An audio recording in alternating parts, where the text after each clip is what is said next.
sir আপনি একটু ছায়া দিচ্ছেন স্যার বলছি গাড়ি গাড়ি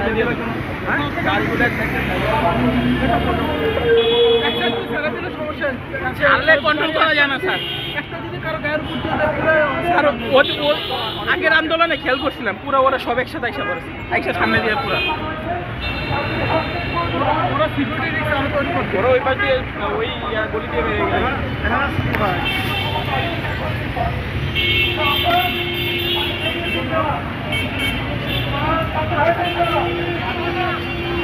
আপনার এই যে বিউপির গাড়িটা দেখছো